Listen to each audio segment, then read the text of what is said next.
Welcome to the now third meeting of the Jane Family Institute's Social Wealth Seminar. If this is your first time, then especially super welcome.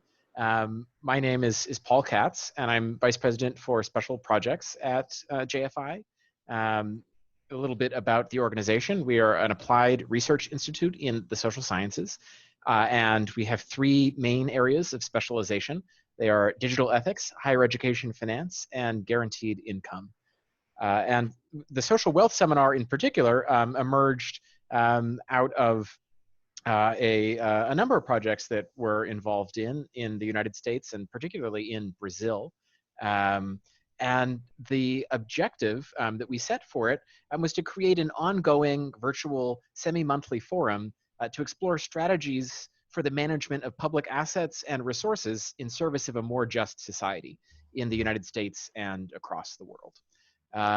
As I mentioned, this is the third meeting of the seminar, and our hope is that it will be an ongoing forum, so we'll keep adding sessions throughout the year and hopefully beyond. Before introducing today's topic and speaker, I just want to quickly point to some of the upcoming sessions that we have planned. I should note that if you're here, it probably means you're on our email list, and so that means you don't have to RSVP for the upcoming sessions. You'll receive Zoom links and readings in your inbox.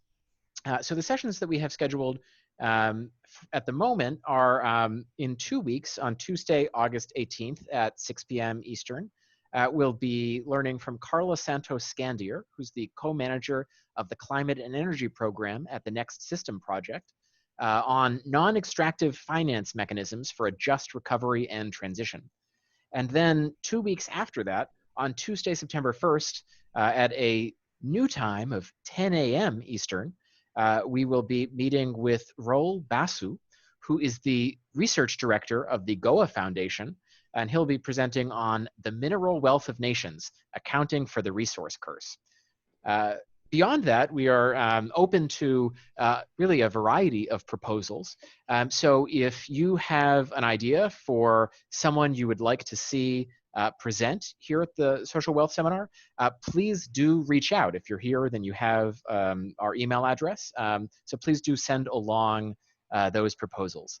And also, if you yourself would like to present, please do be in touch about that. Also, if you would have an interest in moderating a session, do let me know. I'm sure it's the third session, and some of you are probably already getting sick of my voice and face. And if not, I guarantee it will happen at some point. So if you would like to step forward and moderate, that would be really wonderful also. So in terms of the format for today's session, we will be beginning with a presentation of up to a half hour. And then it will be followed by a period for questions and discussions. So if you'd like to raise points of clarification, you can do so during the presentation in the chat. But if you have a question, I'd ask you to please reserve it for the end. I should also note that we are recording this session, and we'll be posting a lightly edited version to our YouTube channel. So just be advised, if you do have your camera on and speak, you will be potentially appearing in the recording. So just bear that in mind. So before introducing today's speaker, I just want to quickly thank a couple people who deserve it. First is JFI's really amazing editorial department, specifically Molly Dektar, Jack Gross, Maya Adarith, and especially Hala Ahmad, who is our PR lead and responsible for the really beautiful visual identity of the seminar, which I just really love. And also for many of the ideas at its heart.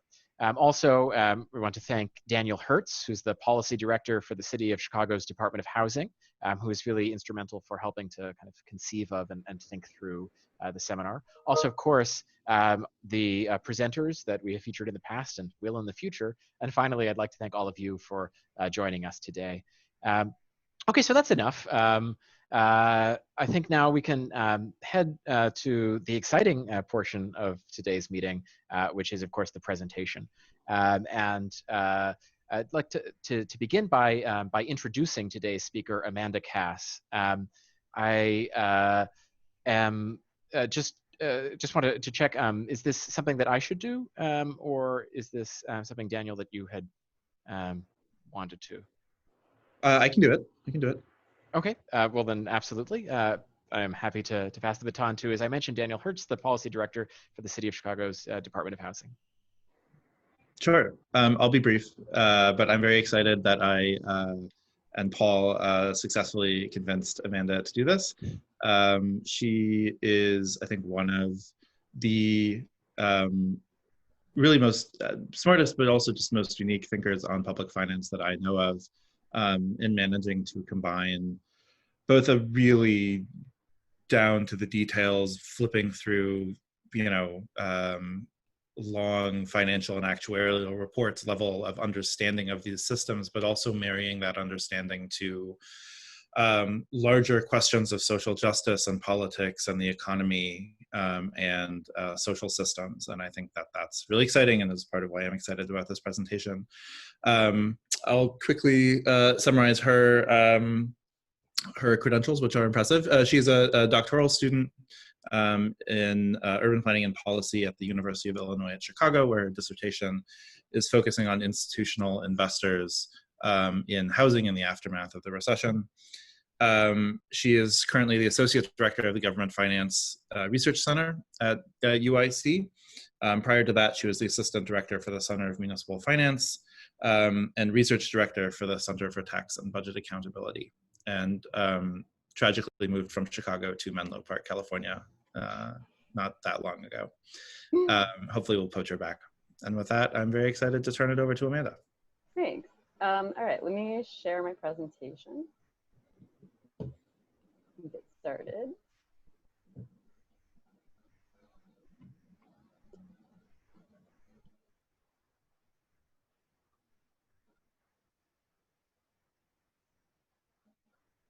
Okay, so thank you, Daniel, for that really nice introduction. As Daniel said, my name is Amanda Kass, and I'm the Associate Director for the Government Finance Research Center, and we're part of the University of Illinois at Chicago. And my presentation today, I'm going to talk about public pensions and what might happen to public pension systems finances in the wake of the COVID-19 pandemic. So public pensions are often talked about in terms of their finances, and as though the finances of public pensions can be divorced from the politics of retirement security, unions, and the public sector more generally. But one of my arguments is that it's really important to see pensions and pension systems not just as apolitical and technocratic subjects, but also sites of reproducing inequality and battles over the welfare state. So where I'm most concerned about the economic crisis having the most severe impact on pension funding levels is in communities that had severe financial distress and underfunded pension systems well before COVID-19. So these are places that are really between a rock and a hard place. Cutting pension benefits isn't a good solution, but neither is forcing these communities to pay down unfunded pension liabilities, because doing so necessarily forces them into cutting crucial services. But not making pension payments is like deferring maintenance for infrastructure. The consequences might not be visible today, but a catastrophic situation can materialize. So the water crisis in Flint, Michigan, and the halting of checks to retirees when a pension system runs out of money are both emblematic of the long-term effects of having to solve immediate needs by mortgaging the financial future. So I'm going to detail these problems in my presentation today, and I want to kind of caveat that I don't have policy solutions, but I really hope that this presentation can spark conversation about creative policies and alternatives to the austerity paradigm that really has long dominated state and local finance. So before I go too deep into this topic, I just want to go over some quick basics about how public pension systems are funded. And my presentation is specific to US state and local pension systems. So not the federal pension system and not international pension systems. So first, most systems in the United States are meant to be pre-funded. All that this means is that the idea is that during a person's career, a pool of money accumulates that's going to be large enough to pay out their retirement benefit once they retire. And the funding for the benefit comes from three sources. One is the employees' contributions, the second is the government contributions, and then the third one is investment returns. So the second point is that government's annual pension payments are tied to the cost of benefits that are earned by current employees in a given year and any unfunded liabilities. Unfunded liabilities are just pension benefits that aren't matched with an asset. And so you should think of them essentially as a form of debt. And one important point is that a government's annual pension payment is not the same thing as the money that the pension system pays out to retirees each year. Those are two different things. The third point is that pension liabilities are the value of benefits that are earned by both current employees and retirees. So when we're talking about pension liabilities, we're talking about money that's being paid out to retirees right now, but also the estimated value of benefits for people that aren't going to be retiring for 10, 15, even 30 years from now. So all of that's just to say that pension liabilities aren't something that's ever going to be paid out all at once. So, and I want to give a quick overview of my talk so you have kind of a roadmap for the presentation. And I've organized it into four different parts. So the first part lays out why public pensions are even relevant right now and provides a bit of background for this topic.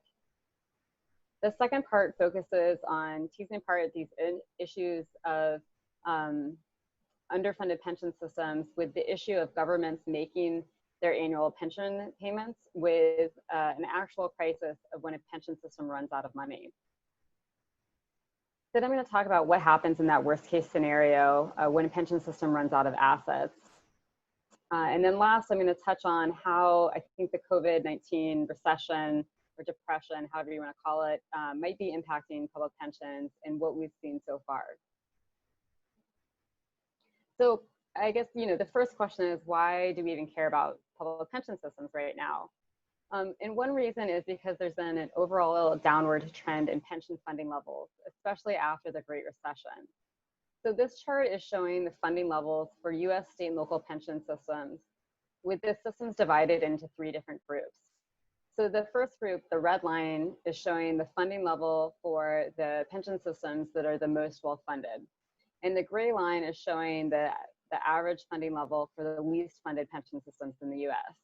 And so what you can see is that across all three of these different groups, the average funding level has been decreasing since at least 2001. And while there's been a downward trend across all three of these groups, the other big thing to notice is that the gap between the well and underfunded systems, so the gap between the red line and the gray line, has been increasing over time. Importantly, though, not all pension systems are severely underfunded. And as one of the readings that I recommended touches on, some people even question the necessity of ever fully paying off unfunded liabilities.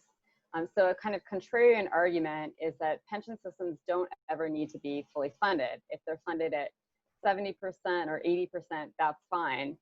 Again, because the benefits don't ever get all paid out at once. But a trend of declining funding levels, so this long-term trend of the funding level decreasing, is an issue. It doesn't mean, though, the benefits are at an immediate risk of being halted. Pension funding levels alone also don't tell us much about the choices or circumstances that created the debt or a government's capacity to pay it down. So in some instances, severe pension underfunding is symptomatic of wider fiscal issues. So some local governments, for a variety of reasons, like white flight and deindustrialization, don't have the fiscal base to support even basic services. So it's really important to know about why a state or local government has large unfunded pension liabilities and whether the government has the ability to pay that debt over time without sacrificing core services. So this past April, underfunded pension systems were in the news because amid the COVID-19 pandemic, Senate Leader Mitch McConnell responded to questions about whether states with large unfunded pension liabilities should be given federal support. And he responded that he would rather see those states go bankrupt. Importantly, states can't file bankrupt, at least not right now. And his statement came after news broke that the president of the Illinois Senate had sent a letter to Illinois' congressional delegation requesting $10 billion in federal aid to stabilize the state's pension systems. So while Mitch McConnell might advocate for bankruptcy, there's a real human cost to bankruptcy and to pension systems that run out of money. So in 2009, after the last financial crisis, the pension system in Pritchard, Alabama ran out of money and retirees' monthly checks just suddenly halted. So this quote from a New York Times article about what happened in Pritchard really captures the worst case scenario and the human cost of what happens when a pension system runs out of money.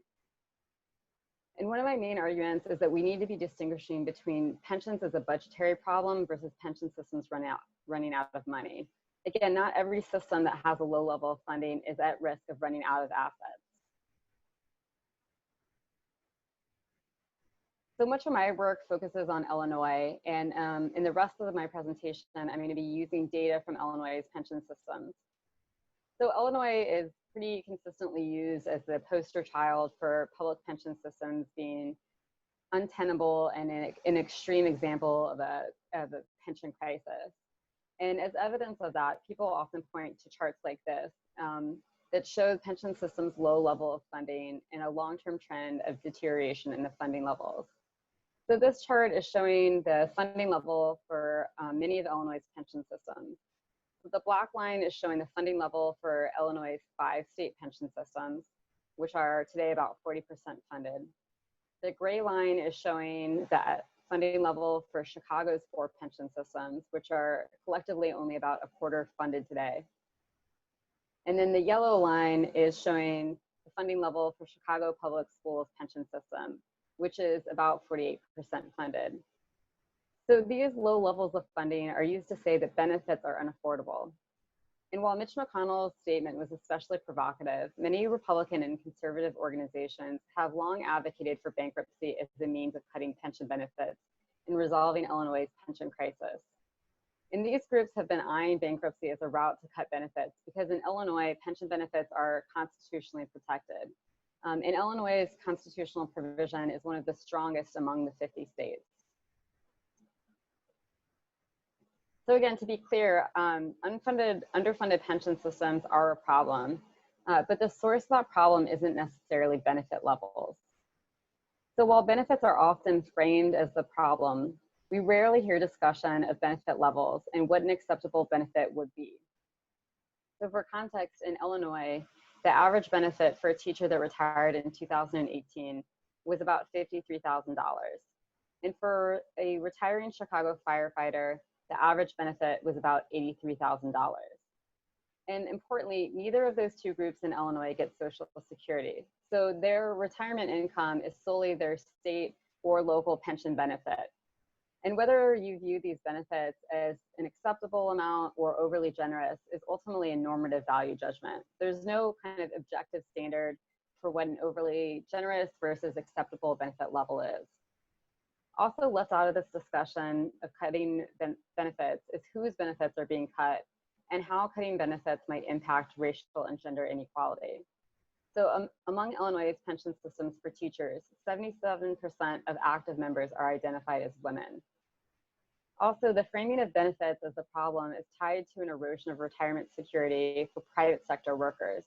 So we've really seen a problem of increasing or decreasing retirement security in the private sector and a move to 401ks. And importantly, in the 2008 recession, people's 401ks took a really big hit. And so retirement security kind of overall in the US has diminished over time. Okay, so turning to the second part of the problem and this idea of trying to distinguish between, is it a pension problem or is it a budget problem? So in many instances, rather than it being a benefit problem, one of my arguments is that it's actually a debt issue.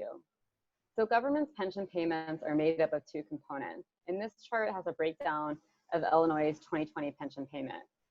So in 2020, Illinois paid a little over $9 billion to its 5 pension systems. And one part of that payment is for the benefits that were earned in that year. And that's referred to as the normal cost. So the normal cost in this chart is shown in that blue bar. The second part is money that goes towards paying off the unfunded liabilities. Again, you should think of it as a debt payment, and that part is called the amortization payment. So you can see the amortization payment in 2020 was $7 billion. So out of the money that the state of Illinois paid to its pension systems in 2020, the overwhelming majority is essentially going to debt. It's going to pay down the unfunded liabilities. So this chart shows the state of Illinois' estimated annual pension payments between now and 2045 to kind of harp on this point of it being a budget problem more. So again, the black bar is the payment that's going to pay down the unfunded liabilities, while the blue bar is the cost of benefits. So this chart shows that the state of Illinois' annual contributions are going to increase over time from a little over $9 billion today to $19 billion by 2045. But that increase is entirely driven by paying down the debt, the unfunded liabilities. The state's payment for benefits, that blue bar, is actually decreasing over time. So it goes from about $2 billion today to less than $1 billion in 2045. And that's because benefits were cut for anyone that was hired on or after January 1st, 2011. So after the last recession, there was a lot of talk in Illinois of a pension crisis that needed immediate attention. Importantly, though, this was in part because the economic downturn substantially increased the state's required pension payment. And so lawmakers were eyeing those future pension payments and looking for a way to reduce them. So as a way to reduce the future pension payments, they cut benefits for new hires. But this new benefit tier is so low that it actually runs afoul of a federal rule, and it's had a negative impact on recruiting and retaining workers. So even with this dramatic benefit cut, the state's pension payments are still growing over time, and it's still a pressure point in the state's budget. So even after this, again, that dramatic benefit cut, there's still a lot of talk in Illinois about the pension crisis and the need to resolve it. And it's really driven by the debt owed to the pension systems.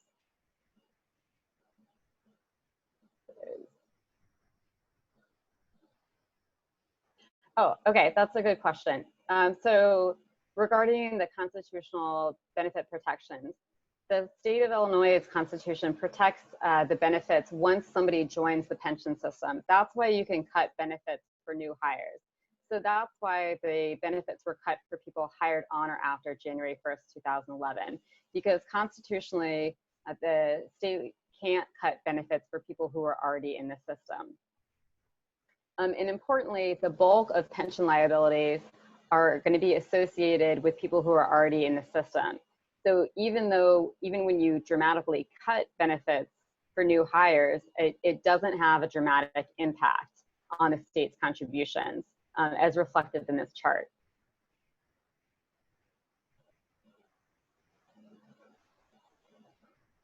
So for governments, like I said, pensions are essentially a form of debt, and it's a soft form of debt. So this is a debt obligation that it owes to itself. And this contrasts with external debt.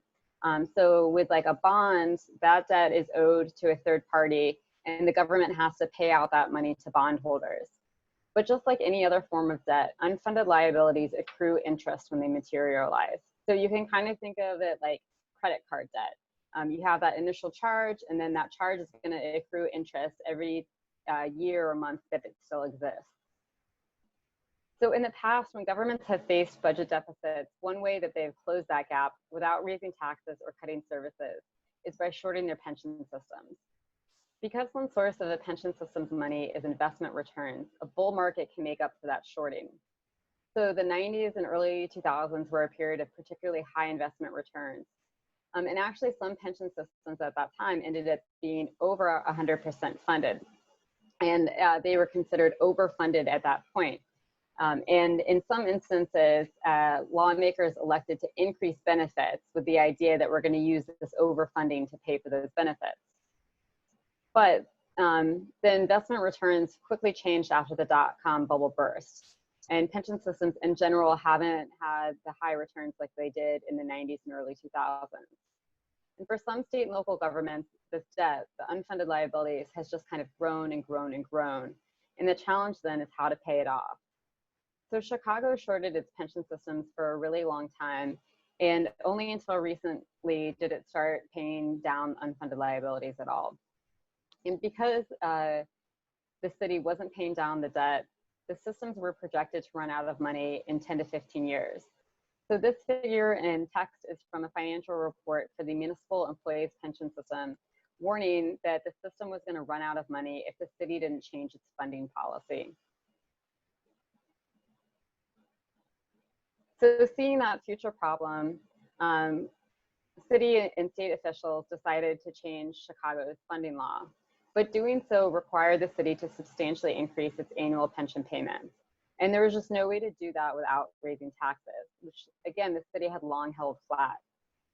So for decades, the city of Chicago shorted its pension systems, and it only put in about $500 million each year to its 4 pension systems. And that $500 million wasn't connected to the cost of benefits that were being earned or unfunded liabilities. So in other words, the amount of money that the city of Chicago was putting into its pension systems just had nothing to do with actual pension benefits. But it did allow the city to pay for services without increasing property taxes. The artificially low payments are shown in the blue bar in this chart. So that low, artificially low amount of money is what the city was paying up until 2015. So if the city's funding policy was changed to align with actuarial best practices, its contributions for 2015 through 2020 would have been what's shown in the black bar. So that would have meant that the 2015 contribution was a 500% increase from 2014. And you can see just how big of a jump that would have been. Instead of doing that, city and state lawmakers put in place a plan that forced the city to pay more money, which is shown by the gray bar. But those payments are nowhere near what actuaries and bond rating agencies thought it should be paying. So one issue with the COVID-19 downturn is that it might cause pension systems to suffer significant investment losses. And any investment losses will decrease their funding levels and drive up unfunded liabilities. So it'll drive up the debt owed to the pension systems. And that's exactly what happened in 2008. So this figure is showing the assets for Illinois state pension systems and the unfunded liabilities between 2004 and 2013. So the red line is the unfunded liabilities and the blue line is the assets.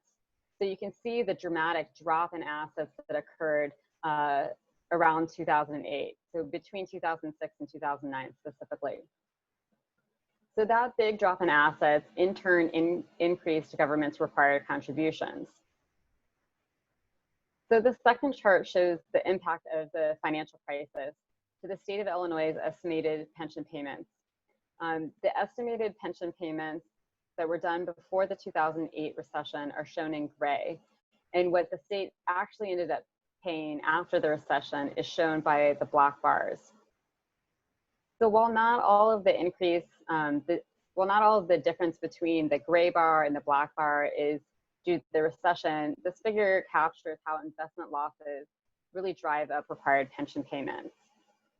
And the crux of the problem is that the economic downturn has a double whammy on state and local finances. So amidst the COVID-19 pandemic, we've already seen that it's caused a massive decline in revenue, creating large and unexpected deficits. Investment losses that increase required pension payments are just going to exacerbate this already existing fiscal crisis that state and local governments are facing. So turning to the third part then, what exactly is the worst case scenario? So to me, a real pension crisis is when a pension system just completely runs out of money and benefits are suddenly halted.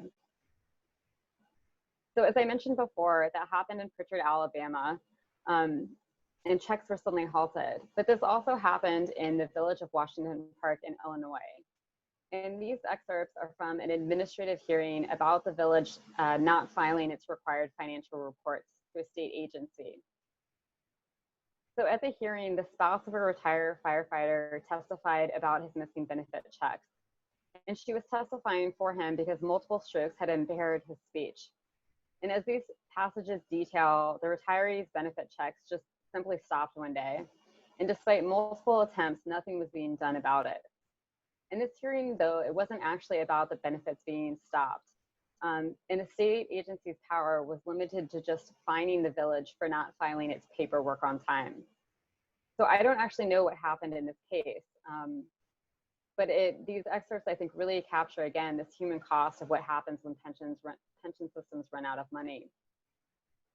But we do know what happened in Pritchard, Alabama, and the story of Pritchard, Alabama highlights why bankruptcy isn't a net positive despite Leader McConnell's preference.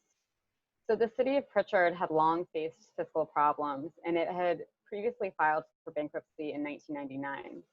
So the city of Pritchard only paid off the debt from its 1999 bankruptcy in 2007.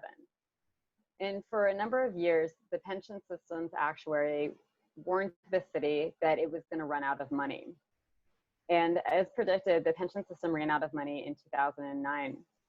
The city of Pritchard didn't have sufficient money to keep the benefit checks going. So again, the benefit checks were just halted for the retirees. And when the retirees sued the city over those missed benefit checks, the city filed for bankruptcy a second time. The case took years, and an agreement between retirees and the city wasn't reached until 2011.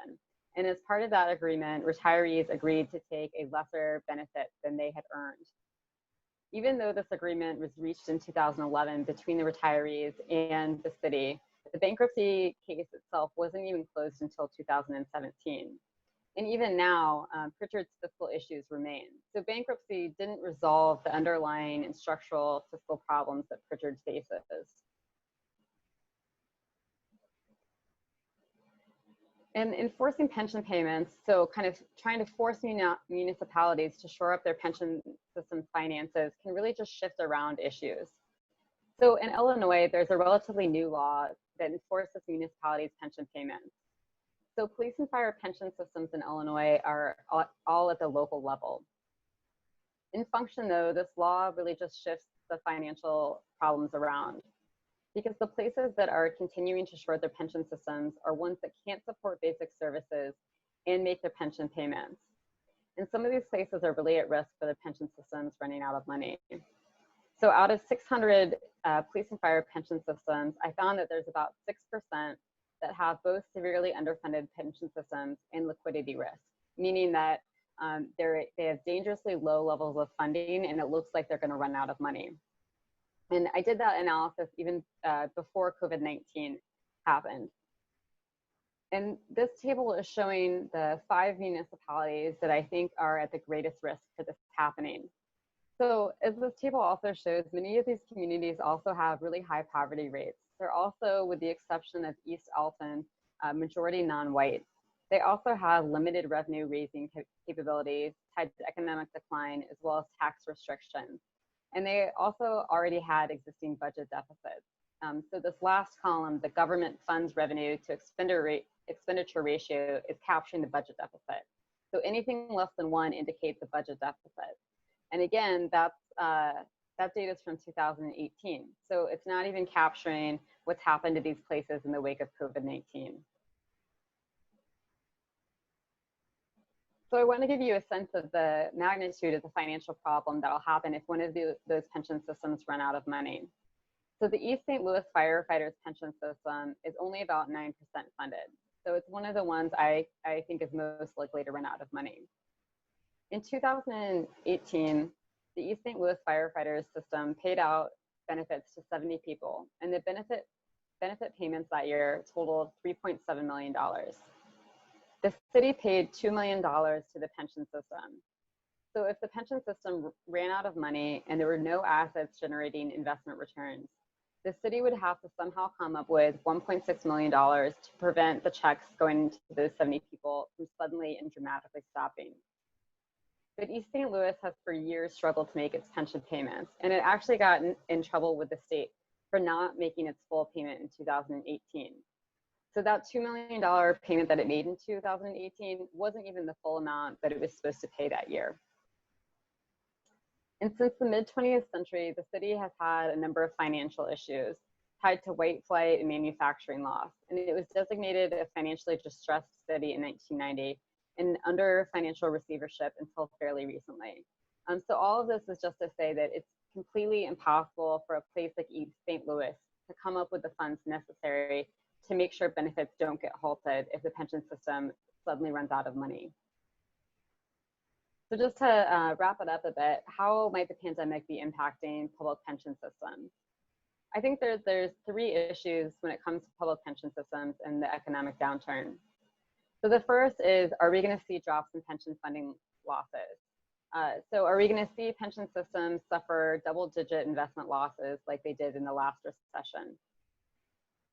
The second issue is governments are already facing deficits and having to make decisions about what to cut.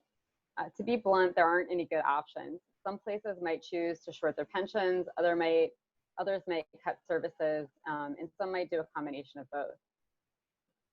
And last, I think that there's a small number of pension systems that even before COVID-19 were at risk of running out of money. And so I expect that there's going to be a small number that do run out of money during this current crisis. So the kind of one piece of slightly good news that I have so far is that at least thus far, it doesn't look like pension systems have suffered the massive investment losses like they did in 2008. So for many places, their fiscal year just ended on June 30th. So we can know how their pension systems investments were impacted for fiscal year 2020. And this chart is looking at the city of San Diego's pension system assets and the month-to-month change. So you can see that the system suffered big losses between January and March, but then it rebounded in April, May, and June. And because of that rebound, it closed out the fiscal year with a slight investment loss. The investment loss was just 0.1%. So any investment loss isn't great, but 0.1% really pales in comparison to what happened in 2008.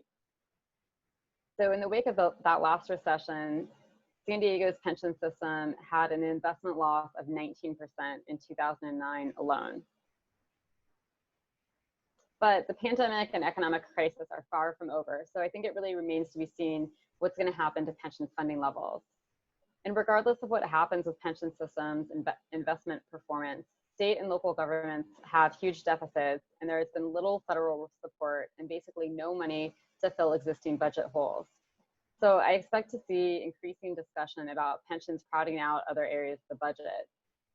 And as this headline from last week makes clear, public officials are already eyeing shorting their pensions as a way to close their budget gaps. So my worry is that the COVID-19 recession is going to be a repeat of much of what happened in the aftermath of the 2008 financial crisis, and that the economic downturn is going to be used politically to cut benefits. But doing so would only further erode retirement security writ large and leave us with a future crisis of an impoverished elderly population. Moreover, just cutting benefits does little to resolve the underlying and structural fiscal issues that distress poor communities, especially communities of color, face. And it may in fact just widen already existing inequalities at the local government level. And so with that less than enthusiastic ending, or optimistic ending, I should say, we can open it up for questions and discussion. Well, thank you so much, Amanda, for this really spectacular presentation that, as you said, may not leave us with broad smiles on our faces, but certainly with far greater clarity, I think, about the situation of public pensions in this country and what's at stake. So I, as always, have a couple questions myself, but I'd love to open it up to the group. So as in past meetings, the general approach to questions is, you can ask them however you'd like. So if you're comfortable appearing on the video, then you can just indicate in the chat that you have a question, and then I'll call on you. And you can introduce yourself, tell us in a phrase who you are, and ask your question directly. If you would prefer, you can do that without video, but still, of course, introduce yourself and ask your question. Or if you'd prefer to be anonymous, you can just type your question into the group chat, and I'll interpret the fact that you've typed it into the chat as an indication that you would like me to read it out anonymously. So those are the options. If you have a question, let us know, and give everyone a second to gather their thoughts and and ask what is on their minds. Okay, Kendall has a question, so please go ahead, introduce yourself. Thanks so much, Amanda. That was lovely. I was curious if you think there's a real threat of state or local governments instituting a new tier, right? So, I mean, you highlighted what that looked like for Chicago, and in New York, it was pretty dramatic as well. Like for those who work in the city, the tier 6 system is like substantially worse than like what my boss's is, tier 4. I'm curious if you think there's a threat of that actually happening again, which would be awful. And then secondly, I guess, do you think that there's any state or local governments who might try to use like pension obligation bonds? Because I'm sure, like, you know, a lot of plans are probably going to come out of this without, you know, huge losses, but some probably will, just because of the fact that they were, you know, their asset allocation may have been really high risk or something. So I'm just curious if you're already seeing that, or if you think we will see that again. Thanks. Yeah, those are great questions. So I think one kind of important thing to put like context to this is that the impact of any investment losses on government's pension contributions will lag the more immediate impact of governments seeing their revenue declines. So in other words, like, we might not see the full financial impact of what's happened with public pension systems for the next couple fiscal years. So, which is to say, I don't think we'll necessarily see discussion about cutting benefits in the like next month or two, but I am certain I would, you know, bet money that we will see discussions about the need to cut pension benefits in the next couple of years. Importantly, the legal protections for benefits really vary from state to state. So in some states, you can cut benefits for people that are already in the pension system, and but in Illinois, in New York, in a few other states, you can't. And again, in Illinois, like, I don't know how much lower they could cut the benefit, because they already kind of cut it to the bone, and they're going to run afoul of this federal provision. So Illinois, like, already has a future financial problem of it has to fix its second benefit tier. The second question about pension obligation bonds, I think maybe we'll see that. You know, like, I think that some of what the Fed has done is certainly creating liquidity in the municipal bond market, and with kind of the low rates, like, maybe some communities will go for it and issue a pension obligation bond, but those places are likely to be ones like the city of Chicago that have severely underfunded pension systems. And those places are going to be, if they go to issue a pension obligation bond, the credit rating agencies are going to rate it low. So I guess that's just kind of a way of saying the places that would likely issue the POBs would be the ones that would have a hit from the credit rating agencies that might make issuing a POB like not even actually viable. Totally, gotcha. Hopefully Thank you. Okay. May I ask us a super quick follow-up? How common are these sorts of pension obligation bonds, Amanda? So pension obligation bonds are not incredibly common. The Center for Retirement Research at Boston College actually has a really great issue brief about that topic that's really, I think, readable for a general audience. The state of Illinois kind of, I would say, poisoned the well a little bit with its pension obligation bond issuance that was done under Governor Rod Blagojevich. And so I think that whether pension obligation bonds are good from a fiscal perspective is different from the politics of issuing one. And at least in Illinois, it's incredibly thorny. Oh, thank you. Really fascinating. So I see questions are accumulating, which is so exciting. So Hala, I see you've got a question. If you wouldn't mind introducing yourself. Hi, Amanda. I'm Hala. I do policy communications and PR with JFI.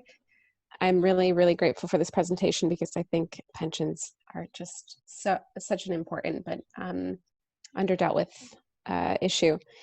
So I guess one question I had, and this may be quite basic actually, is what sort of limits there are on market activity for the pension funds to take advantage of downturns, like like a big investor might, to move around funds in order to actually use the crisis as an opportunity to buy stuff on sale in a way, and sort of take care of some of that unfunded liability. I know that CalPERS, for example, has taken a little bit more aggressive investment stances recently, which have compromised maybe ESG goals or something like that. But I guess I wonder, to what extent can they actually be extremely aggressive in trying to manipulate the market downturn for their own benefit? That's, I think, a really great question, and one of the areas like I want to think and research more about. So I would say that investment strategies for pension systems vary based on kind of the state laws that govern the pension systems. So that's kind of one component. Another component is their size. So CalPERS is like a massive system that has the amount of money that like a sovereign government does. So it's a big player, right, in markets. And it's also, because it's so big, it can have a lot of staff. And so it can maybe like have more sophisticated investment plays than a smaller pension system. Another kind of factor that's going to impact the investment decisions is the funding level, right? So severely underfunded pension systems, the systems that might need the highest returns actually shouldn't be taking on the greatest risk, right? But we see, so there's some evidence that points to that it's these severely underfunded pension systems that are taking on the greatest risk because they're chasing after these returns. And then the kind of other thing is again, the size of the pension system. So in Illinois, right, there's pension systems that have just not even $1 million in assets. So, and then there's also kind of just like differences in kind of institutional culture. So I think it's the state of Nevada, actually, its pension system is really large, but it decided that it's going to have a passive investment strategy. So it's just trying to get like slow and steady returns, but it's not trying to like chase the high returns in market volatility.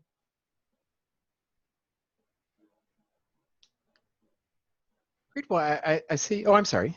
Had you wanted to? I was just going to add on, like, one other thing is like you see, we see the effects of that from the last recession. So pension systems had these massive investment losses in 2009, but then a lot of them saw these double-digit returns in 2010. So, you know, we might see this kind of like ping-ponging in investment returns. Paul, if I can, I just have a slightly related follow-up. You know, in 2008, it seems that, you know, pension funds like to invest in some of the most stable assets, so real estate being one of those. And of course, that was the most volatile of all assets in 2008, perhaps. So what is the equivalent now in the pandemic, if you have any sense for what we should watch in terms of what could cause the greatest losses in that kind of a dip? Because of course, it doesn't seem like that market has been quite as affected in this recession that previously. Yeah, I think this is like the asset allocation of pension systems is something I'm a little less kind of familiar with across the US. So I don't know, like, here's the one thing I would look at. I think that we're seeing this really interesting, I guess interesting is not even a good word to use, but we're seeing this like odd bifurcation between the financial markets, so like what's going on in the stock market versus the wider economic indicators like unemployment, right? And so like I think one weird thing that is not unique to what pension systems are investing in is like, they seem like their losses seem a little disconnected from the wider economy. And so like, maybe we don't need to be, it's not the case that there's a particularly vulnerable asset class. It's just like we have this kind of divorce between financial markets and the economy going on right now, which would, I guess, benefit pension systems funding levels, but is a totally different like policy question and issue. Great. Yeah, fascinating discussion. And I'm excited to see that the questions are continuing to accumulate here in the chat. So Patrick, would you like to ask yours? And if you wouldn't mind introducing yourself too. Sure, thanks. And thanks for the presentation. I'm Patrick, and I'm currently in the budget office for Chicago Public Schools. So this is maybe a little bit of an inside baseball Illinois question, but I'm not sure about I'm not clear on what exactly the constitutional protections are. So I'm wondering, so as far as I understand it, you're not allowed constitutionally to impair the benefits paid out to active employees in the system. Are you constitutionally allowed to change the employee contribution side of things? So you're not touching the benefits, but you're increasing the percentage of someone's gross salary that they pay into the system. Would that be considered an impairment? I'm trying to think. I'm not entirely sure. I guess that's one of the things, like, so for those who haven't followed kind of Illinois very closely, after the last recession, there was several attempts to cut benefits for current employees and retirees. And there was 3 pieces of legislation that made it up to the state Supreme Court. And each time the state Supreme Court like smacked down that legislation and said, this clearly violates the constitutional protection, the clause in the state constitution, like, nope, like start over. But just increasing the employee contribution rate is not something that we have seen. I suspect, having like read the Supreme Court, the state Supreme Court's rulings in the other cases, I would suspect that the Supreme Court would say it violates the benefit clause, because the constitutional provision says essentially like whatever is in state law when you join a pension system is what you're entitled to. And state law specifies the contribution rate for employees. So again, I would assume that that's how the Illinois Supreme Court would interpret it, but who knows? I think, if this is going to be a replay of 2008, I'm sure that people will try it. Yeah, this was a little bit of a hypothetical question, so thanks for feeling that. Sorry, I see we have a question from Alec. If you wouldn't mind introducing yourself, Alec. Sure. Hi, I'm Alec. I work at a small R&D high school in Boston. And I'm curious, what role do you think, if any, the issuance of kind of complementary currencies by cities or states like scrip or tax receivable IOUs that you could pay, taxes or fees at a discount, could play in funding pensions or addressing unfunded liabilities? And or is there any history of that being tried? That is a really interesting question. So that is not, I don't know of any case of that. Daniel, do you? No, you don't. I don't know any case of that. I think that we're seeing like maybe one positive of the severity of this crisis is that we're seeing kind of creative ideas coming out and like people trying out things. So I've like seen increasing questions about that, about whether that's an alternative. I haven't looked enough into that to really have a kind of smart answer, but I'm glad you brought it up. Cool, thank you. I see we have a question from Colin. Yeah, I'm Colin. I work at an insurance company. I'm just kind of interested in this sort of thing. So my question, I guess, is it an option for a state like Illinois to allow at-risk municipalities to shift assets from some of the better funded like agent pension systems like IMRF to save their local pension systems? Like to allow them to take money out of their IMRF contributions, which are generally like 80% funded, right? And then like shift them over to their local municipal pensions. So I don't think you'd be able to take, I think like I think it would raise legal questions, right? Because the investment returns, like the employee is contributing money for their pension benefit, and that money is then invested and is earning investment returns. So if you shift money from like one system to another system, I guess there's like equity question at play of like, can you legally like take money that's supposed to go for a teacher pension and shift it over to a firefighter's pension? I don't know if you could do that. That's like one of the few things I haven't seen. So again, for people who don't know Illinois really well, while Illinois, most of the pension systems are severely underfunded, Illinois actually has one system, the Illinois Municipal Retirement Fund, that is very well funded. It's almost 100%, or it was at least almost 100% funded. And it's actually an example of a well-funded pension system.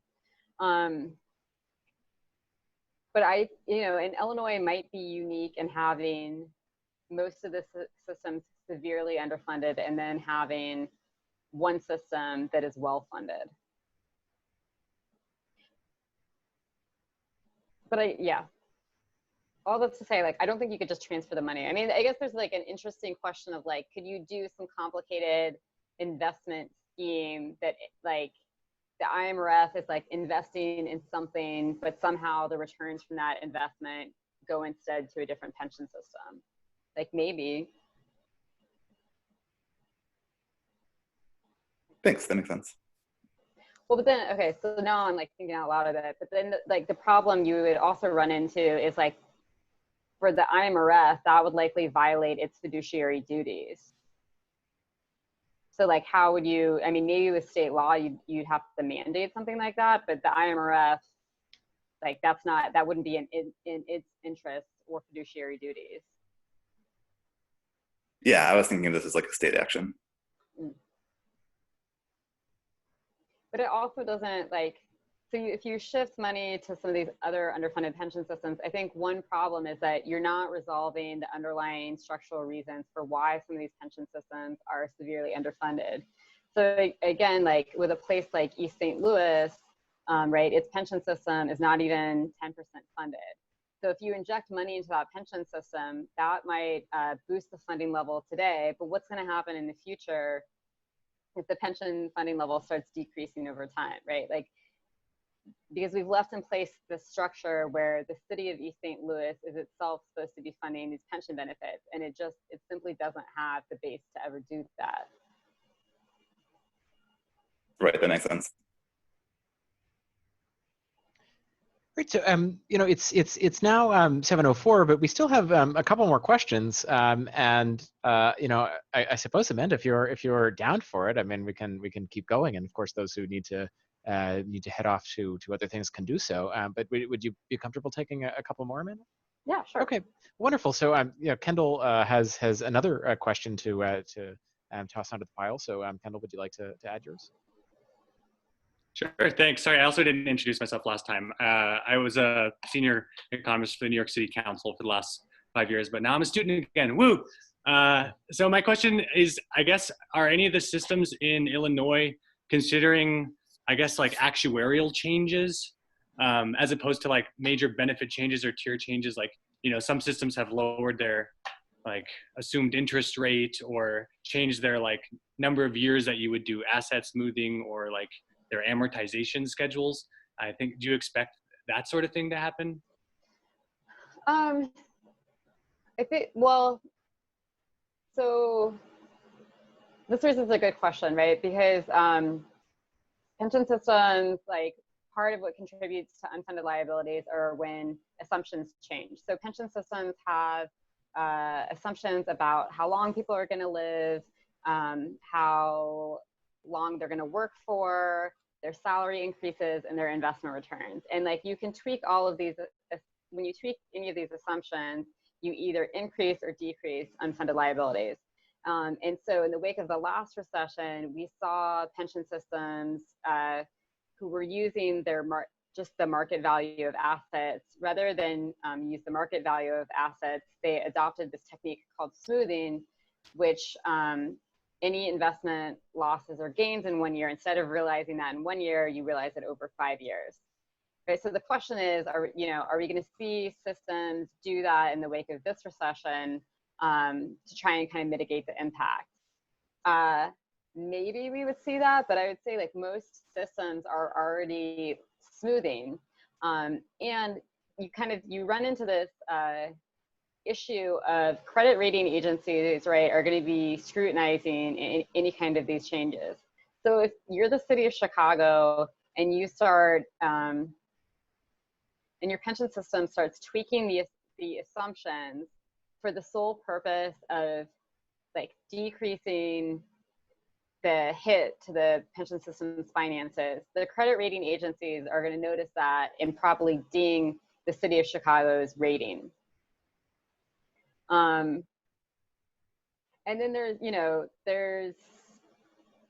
are like, so it's how the assets are valued is one way. It's kind of like a common actuarial practice and something we could debate about. But then there's like kind of more nefarious things that actuaries could do to impact unfunded liabilities and government contributions. So an actuary could choose to use an inappropriate or out-of-date disability table or life expectancy table to minimize unfunded liabilities and minimize the government's required contribution. But doing stuff like that, it really like on paper might make things look better, but you're still, for these severely underfunded systems that are at risk of running out of money, like you're not fixing that ultimate problem. If that makes sense. I don't know if that. Yeah, no, gotcha, thanks. Well, I wonder, just now that we're kind of, running a bit long, I'm just going to indulge myself and ask two quick questions that are related to the readings, actually, that, as you know, Amanda, I so loved that you suggested for the bibliography. And specifically, I was wondering, taking a cue from the Strauss article, like what would it mean to adopt a rights-based approach to pensions? Like if we think about pensions not in actuarial terms, but instead as basically a claim, a rights-based claim to equality, which is the framework that Strauss uses in that article. I mean, sort of what changes about this debate that we're having today? And then the second question is inspired by. I thought this very provocative Bond article that argues actually that maybe the 100% funding objective is not actually the optimal funding ratio, and that perhaps it ought to be less. What would be the implications of actually adopting that approach? So I'd just love to kind of bring those two articles into the discussion and kind of hear your thoughts on them, Amanda. Yeah, I think the Strauss piece is somewhat like where I'd like to see the debate taking place. And I think if we frame it about right to pension and kind of these broader issues, then the conversation becomes about retirement security writ large. And I think like part of the kind of problem right now is the erosion of benefits in the private sector makes it so that one portion of the population has no retirement security, and they're looking at people who do have retirement security, and it's like this, like just dragging everyone down to the bottom of this really precarious environment. So I think that piece and that framework gets us talking about it at a bigger level and trying to come up with policy solutions about like retirement security and not just public pensions. To the second question, so this really provocative idea that actually public pension systems never need to be fully funded. This is something like I debate about with myself, because I think it's like a really, on the one hand, I think it's a really good argument. The author makes a number of good points in that, and we could question and say, well, if we move away from this requirement that pension systems should be fully funded, then we can ease some of the financial pressure facing governments right now. On the flip side, like governments, like I said in the presentation, some governments have used shorting the pension systems as a way to just minimize or avoid raising taxes. And so like, I worry about the politics of advocating for a rethinking of actuarial standards and how that would be used for negative purposes. And then at a practical level, again, bond rating agencies, which I think have a lot of power, are going to just ding any state or local government that doesn't have a funding target of 100%. So Illinois and most of the city pension systems, their funding target is 90%. And this is always brought up in credit rating agencies' evaluations of like a negative and why the ratings for the city of Chicago and Illinois are low. No, that's a very important consideration that I think is really a great counterweight, I guess, to the bond piece. Well, and it's, I guess it's like, that's where there's like the practicality of it, right? Like we might say like, yeah, this is a tangible solution. Like we need to rethink actuarial standards, but then, you know, you've got this rub of like, well, what are we going to do about credit rating agencies? When Governor Pritzker proposed, I think, extending out the timeline for paying down the unfunded liabilities, Daniel will have to, I think it was just, he proposed extending out the timeline. The credit rating agencies were like, nope, nope, nope, you do that, and like, we're gonna downgrade you. So. No, thank you. Oh, sorry. Yeah, and then like, there's the material cost, right, of the downgrade. You issue bonds, so you're essentially like just trading higher bond payments with like maybe lower pension payments. No, I mean, won't somebody think of the bondholders? Yeah, I mean, thank you, Amanda, for those considerations. I see also, Hala, you have a couple questions that you've raised here in the chat. Maybe to close things out, would you like to bring any of them to the table? Sure. I don't want to exhaust your time, Amanda. I really appreciated this, but I'm just curious about the impacts on recruitment of public employees, which I think is one of the predicted consequences of reducing promised benefits for new hires post 2008, roughly, when various systems reduced promised benefits. Because, you know, in some sense, there is renewed interest in rethinking public investment in certain kinds of employees, let's say, you know, police and police forces, which, you know, typically have huge, you know, really strong pension systems and higher benefits than most, partially as a recruitment strategy. So do you see any impacts on the recruitment of particularly police forces? So I haven't heard or seen any research on police specifically. Anecdotally, I've heard from firefighters, from people who are in the different firefighting systems in Illinois have said to me, like, yeah, we are really having trouble hiring new employees because of the lower benefit tier. And I think that there's been studies specifically on teachers. So I know of one study that was being done specifically on how it's impacted teachers, but I haven't seen as much as police and fire. And as you said, part of it's because like that's been like the last line of benefits to cuts. So it's like, you know, not just benefits, but also pay. It's like state workers or kind of more general employees, and we've like cut teachers, and now we're going after what has been the like historically untouchable parts of city and state budgets, the police officers, firefighters, these things that have been deemed like the crucial services.